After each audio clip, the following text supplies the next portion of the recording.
Bismillahirrahmanirrahim. Assalamualaikum warahmatullahi wabarakatuh. Subhanallah walhamdulillah wala ilaha illallah wallahu akbar. La haula wala quwata illa billahil aliyil azim. Segala puji hanya untuk Allah. Pada hari ini kita masih diberikan kesempatan oleh Allah dalam kebaikan di jalannya. Terutama Allah masih memberikan nikmat sehat untuk tetap menjalankan kehidupan yang indah ini dengan cintanya, dan semoga kita semua menjadi hambanya yang takwa hingga husnul khatimah. Amin ya Allah ya Rabbal alamin. Salawat dan salam selalu terlimpah curahkan pada uswah kita Rasulullah Sallallahu Alaihi Wasallam, serta para sahabat, keluarga dan orang-orang yang istiqomah di jalannya. Saudaraku, tema hari ini kita akan bahas tentang pilihan Allah yang terbaik. Ketika kita bicara pilihan Allah, berarti makna hidup kita adalah semua rencana kita tergantung pilihan Allah yang terbaik. Apapun keputusan yang Allah berikan buat kita, itu yang terbaik. Dan kondisi ini diantaranya mungkin diantara kita ada yang punya masalah, ada yang dalam kemelut cerita hidup dengan kerikil-kerikil kehidupannya, ada pula yang bahagia, ada pula yang tertimpa musibah, ataupun ada pula yang merasa putus asa karena kehidupan yang terus menerus dengan betapa banyak cerita hidup yang indah. Akhirnya kondisi inilah yang harusnya kita sadari, kita tidak boleh putus asa. Kenapa? Karena saat apapun yang terjadi yang Allah berikan buat kita, kita hanya bisa kembali kepada Allah, mengadukan semua cerita kehidupan kita. Kita hanya bisa minta sama Allah dan berkeluh kesah dalam sujud-sujud kita. Dan tak ada satupun manusia yang mampu menyelesaikan masalah kita. Saudaraku, ingatlah perkataan Nabi Yakub dalam surat Yusuf ayat 86, sesungguhnya hanyalah kepada Allah aku mengadukan kesusahan dan kesedihanku. Ketika bicara mengadukan kesusahan dan kesedihanku hanya kepada Allah, maka hati akan menjadi lapang. Memang pada saat kita mengadukan hal hidup kita, tidak langsung ada solusi, tapi ada ketenangan batin yang Allah berikan. Ada kekuatan ruhiyah untuk menapaki kehidupan. Menurut Ibnul Qayyim rahimahullah berkata, orang jahil adalah orang yang mengadukan Allah kepada manusia. Ini merupakan puncak kejahilan terhadap yang diadukan. Dan orang yang dipilih untuk mengadu adalah belum tentu orang yang terbaik. Kalau kita mengenal manusia, pasti kita akan mengadukan semuanya dalam kehidupan kita. Sebagian salaf menilai, seseorang yang mengadukan kemiskinan dan kebutuhannya kepada orang lain, lalu ia berkata, wahai ini, kepada orang lain, lalu ia berkata, demi Allah, tidaklah engkau menambah atas keluh kesahmu kepada orang yang mengasihimu. Orang yang arif akan berkeluh kesah mengadu kepada Allah semata. Dan orang yang paling arif adalah orang yang menjadikan keluh kesahnya kepada Allah melalui dirinya sendiri, tidak melalui orang lain. Al-Fawaid Ibnul Qayyim 87. Rasulullah Shallallahu Alaihi Wasallam bersabda, apabila engkau meminta hajat, maka mintalah kepada Allah. Dan apabila engkau meminta pertolongan, maka mintalah pertolongan hanya kepada Allah. Hadis ini memperjelas bahwa hendaklah kita meminta pertolongan hanya kepada Allah dan bukan kepada selain Allah. Dalam konten yang lain dikatakan, hendaklah engkau meminta segala hajat hanya kepada Allah, yang mana pintu pengabulan permohonan senantiasa terbuka untukmu sampai hari kiamat. Allah memintamu agar selalu berdoa, meminta kepada Allah, dan Allah juga berjanji akan selalu mengabulkan permintaanmu. Masya Allah. Saudaraku, ini menjelaskan bahwa hanya kepada Allah lah kita mampu berminta, dan hanya Allah sematalah yang mampu mengabulkan seluruh hajat dan keinginan-keinginan kita. Allah akan menyampaikan sebuah jawaban yang indah dari keluh kesah kita yang kita hadapi. Kenapa? Karena memang tak ada yang mampu memberikan solusi dalam kehidupan kita. Tak ada yang mampu menguatkan diri ini. Saudaraku, proses kehidupan kita mungkin sama, cuma beda kerikilnya. Kerikil-kerikilnya ada yang besar, ada batu kerikil yang besar, ada juga yang kecil. Jenis batunya yang berbeda, ada yang kerikil, ada yang besar, maksud saya seperti itu. Ketika itu kita buka surat Al-Baqarah di ayat 186, dan apabila hamba-hambaku bertanya kepadamu tentang aku, maka jawablah bahwasanya aku adalah dekat. Aku mengabulkan permohonan orang yang berdoa apabila ia memohon kepadaku.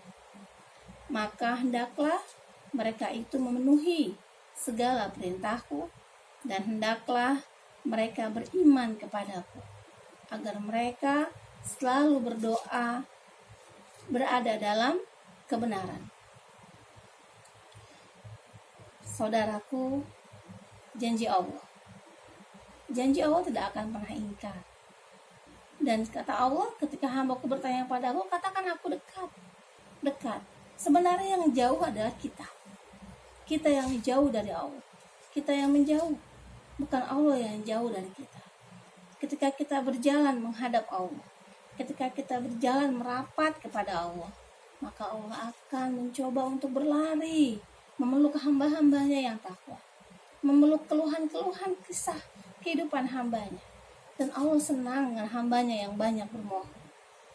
Saudaraku, ingatlah, apapun yang terjadi dalam kehidupan kita, bahwa sesungguhnya yang terbaik adalah pilihan Allah. Allah pasti memberikan pilihan yang indah buat kita, yang pas buat kita. Namun terkadang kita tidak memahami hal ini, dan banyak hal yang kita lupakan. Kondisinya, akhirnya kita putus asa dan kita melihat sisi kekurangan. Kita lupa dengan nikmat yang Allah berikan begitu banyak dengan diri ini. Kita lupa Allah selalu berikan rezeki yang banyak, baik rezeki sehat, rezeki ukhuwah, rezeki kenikmatan kehidupan bersaudara, rezeki kenikmatan berupa materi, berupa anak-anak, mungkin pasangan-pasangan kehidupan, dan ini terkadang kita lalai. Dan ketika kita tahu rencana-rencana kita belum tercapai, bukan berarti Allah tidak mengabulkan doa kita. Tapi sesungguhnya Allah mencari waktu yang tepat untuk permohonan-permohonan kita. Saudaraku, saat rencana yang tak kunjung datang untuk terwujud dalam keindahan hingga akhirnya kita merasa lelah, adalah proses kesabaran. Dan disitulah maka yakinlah bahwa Allah akan memberikan yang terindah dalam hidup kita.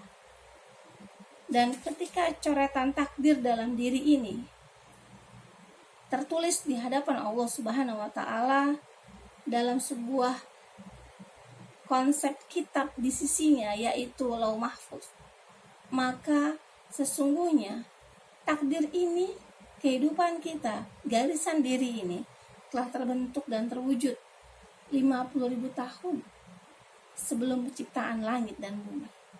Bahwa kita akan hidup seperti apa, bagaimana jalan proses hidup kita, bagaimana kematian kita, sudah Allah ciptakan kita, sudah Allah tuliskan. Dan ketika Allah menetapkan sebuah konsep kehidupan, kita akan kembali ke dalam hadis riwayat Muslim, dikatakan Allah telah menetapkan takdir untuk setiap makhluk sejak 50.000 tahun sebelum penciptaan langit dan bumi. Hadis riwayat Muslim. Menurut Al-Hasan bin Ali bin Abi Thalib radhiyallahu anhuma berkata, barang siapa yang bersandar kepada baiknya pilihan Allah untuknya, maka dia tidak akan mengangan-angankan sesuatu selain keadaan yang Allah pilihkan untuknya.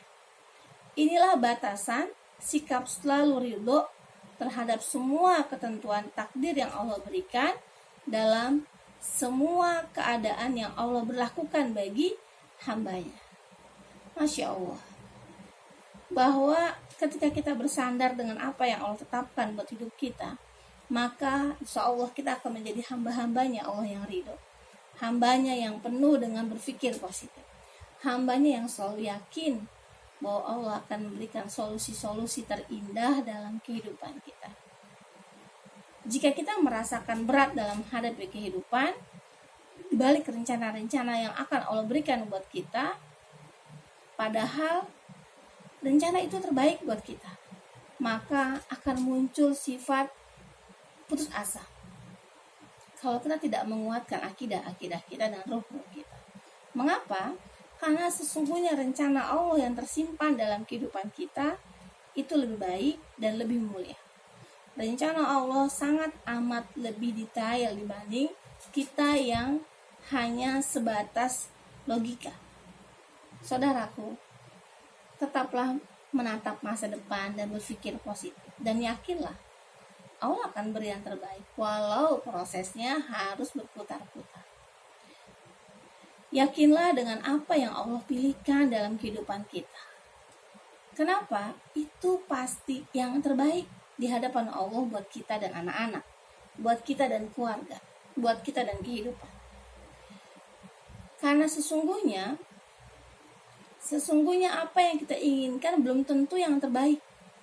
Karena yang tahu kebaikan atau keburukan buat diri kita hanya Allah semata.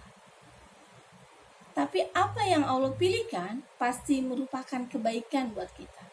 Ini yang kadang kita tidak mengetahuinya. Allah mengetahui sedangkan kita tidak pernah mengetahui kehidupan kita. Bahkan 5 menit ke depan kita gak ada yang tahu. Saudaraku yang saya cintai karena Allah, yakinlah bahwa hanyalah kepada Allah dan pilihan Allah lah yang terbaik. Pilihan Allah yang terbaik. Teori, prakteknya luar biasa, menerima seluruh pilihan Allah dengan cintanya. Di balik semua kehidupan kita, ada kisah-kisah indah yang akan Allah sampaikan buat diri ini. Prosesnya panjang, penuh kesabaran dan keridhaan Allah. Tak ada yang sulit di hadapan Allah. Yakinlah dengan apa yang Allah pilihkan untuk kita, itu merupakan yang terbaik. Itu dulu kita tanamkan. Jika kita tidak menanamkan hal seperti itu, maka yang ada adalah pikiran negatif.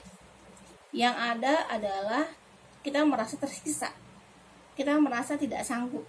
Kita merasa tidak kuat menghadapi kehidupan. Namun ketika berpikirnya positif, maka kita yakin bahwa ada kebaikan-kebaikan yang akan Allah sampaikan buat hidup kita. Saudaraku, sesungguhnya hidup ini adalah pilihan. Dan di dalamnya, apa yang Allah pilihkan adalah yang terbaik. Dan sikap ridho, sikap ikhlas adalah kunci dasar menerima kenyataan. Dalam kehidupan kita yang baru ini adalah sebuah kehidupan yang maha dahsyat, di mana kita harus struggle, harus jadi Power Ranger, harus jadi Super Girl untuk menghadapi kehidupan ini. Terutama orang tua, terutama ibu. Ibu yang notabene mungkin yang tadinya kita hanya sibuk untuk menyiapkan proses-proses kehidupan rumah tangga untuk anak-anak dan pasangan, tapi hari ini harus wajib menjadi seorang guru. Bisa tidak bisa, mau tidak mau, dia harus menjadi guru. Dia harus menjadi dokter, dia harus menjadi akuntan dengan kehidupan barunya hari ini. Dan dia harus siap dengan segala macam tantangan. Di mana dia harus memasak, dia harus mengajarkan putra-putrinya, dia harus menyiapkan hidangan-hidangan juga, merapikan rumah, dan belajar sebagai seorang guru. Tidak mudah memang, tapi yakinlah, semua ini pasti berakhir. Semua ini akan berganti dengan kebaikan-kebaikan. Ketika kita bicara ke sana, ketika kita menghadapi masalah, sesungguhnya itu bukan masalah. Bagaimana sudut pandang kita?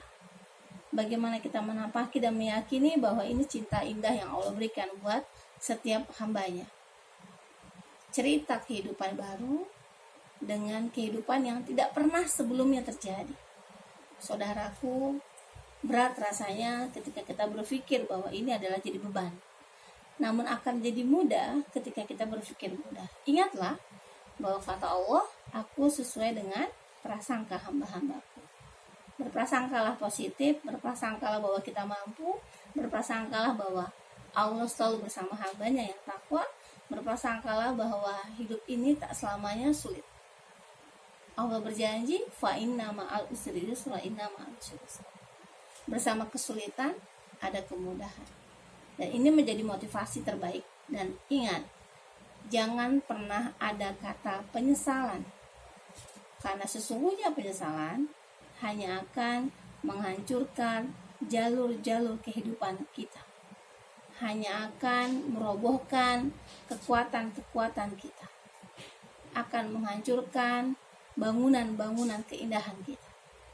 Saudaraku, tataplah masa depan, tetap berpikir positif, bimbinglah anak-anak untuk terus menjadi anak-anak yang kuat dalam iman dan takwa, juga sehat lahir batin, dan tetap semangat, karena sesungguhnya kitalah yang akan mampu mengupgrade, memaksimalkan diri menjadi orang-orang yang takwa. Kitalah yang akan menguatkan diri kita. Jangan pernah bilang kepada masalah, jangan pernah bilang kepada Allah bahwa kita punya banyak masalah, tapi bilang kepada masalah, aku punya Allah yang maha segalanya. Karena sesungguhnya masalah itu kita mampu lewati. Karena Allah sangat dekat dengan kita. Allah sangat dekat dengan hambanya. Tinggal kitanya dan kitanya. Maukah kita kembali ke Allah? Maukah kita mendekat kepada Allah? Maukah kita curhat kepada Allah di tengah malam? Maukah kita bersandar kepada Allah 1000%? Bukan 100% lagi. Bahkan triliunan persen. Inilah hikmah dibalik proses kehidupan kita hari ini. Meyakini bahwa Allah pasti kasih yang terbaik buat kita. Meyakini Allah sajalah yang akan menyelesaikan masalah kita. Ingat bahwa sesungguhnya ketika kita naik bis, atau kita naik perahu, atau kita naik pesawat, sesungguhnya kita percaya dengan supirnya. Kita percaya pada nahkodanya. Kita juga percaya kepada pilotnya. Tapi kita harus tanamkan dalam diri kita bahwa kita harus lebih percaya kepada nahkoda kehidupan kita. Siapa? Allah Subhanahu wa Ta'ala. Kita tidak pernah kenal siapa supir bis itu. Kita tidak pernah kenal siapa pilot pesawat itu. Kita tidak pernah kenal siapa nahkoda perahu itu. Tapi kita percaya kita akan sampai pada tujuan. Begitu juga kehidupan. Kita harus percaya bahwa nahkoda kehidupan kita Allah Subhanahu wa Ta'ala. Dan kita pasti diarahkan ke arah yang sangat indah dan baik. Dan tidak pernah Allah mencelakakan hambanya. Yakinlah janji Allah pasti benar. Yakinlah Allah bersama hambanya yang takwa. Yakinlah hidup ini tidak selamanya seperti ini. Kita akan terus berjuang dan berjuang.